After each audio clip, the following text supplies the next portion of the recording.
So now that we let the dough rest for about half hour to an hour, you can also leave it overnight. We've taken a small piece of it. What you want to do is lightly flour your working surface. Take a rolling pin. What you want to do is just gently flatten out the dough in order to fit into the pasta roller.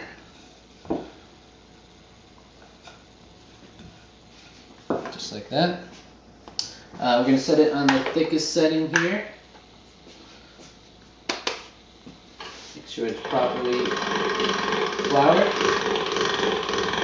And roll it through.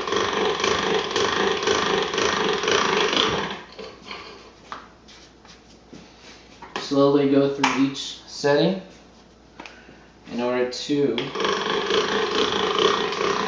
roll out the dough and make it a little bit thinner with each turn. The largest setting on this pasta roller is 8, and I'm going to go until I reach the 3rd setting.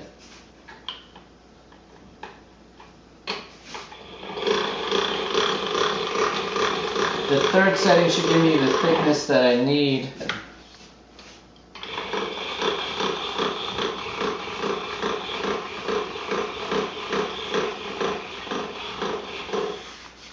Perfect.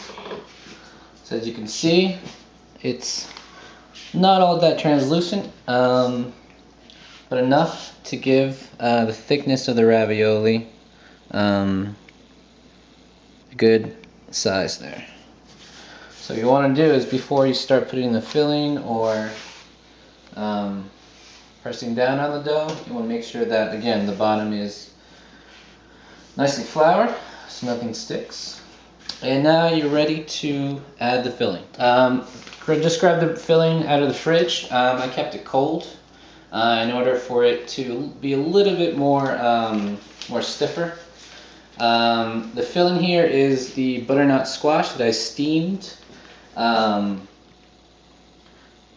pureed, and put into mixed into a bowl with ricotta, salt and pepper, parsley, pecorino romano cheese, and Parmesan cheese. With the pecorino, you just need to watch out that the level of saltiness is a little bit higher than the Parmesan. So make sure you taste the filling all together with the pecorino, and as you add in the appropriate amount of salt. So we put this filling into a piping bag, and we're making quarter size little circles here with our piping bag, about 1 inch apart. And this we're going to throw back into the fridge until I roll out the remaining raviolis. So what we want to do here is take the bottom half of the dough, fold it up to the top, press down slightly,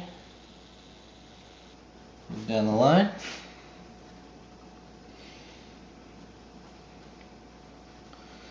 and there you go. You can brush off some of this extra flour if you want. Alright, so what we want to do is make an indentation, segmenting each ravioli, just the sides.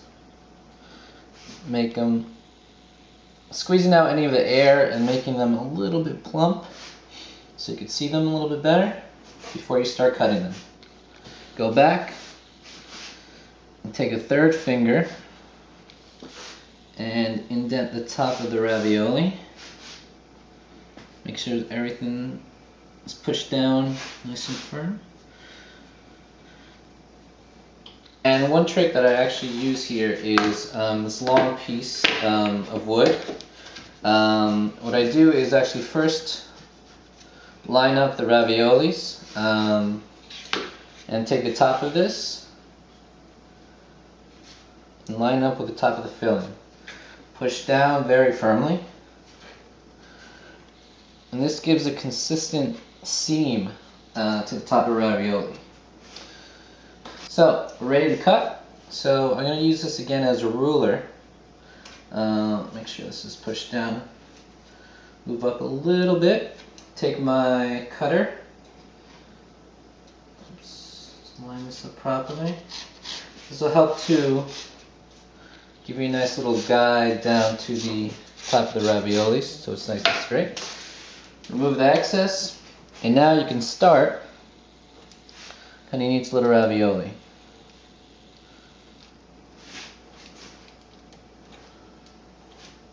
So if we cut the ravioli, they're ready to be stored.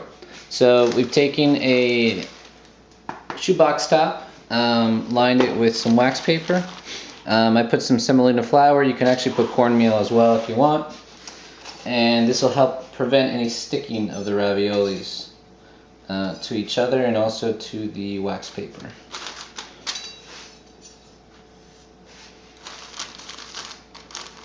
And put them in very gently.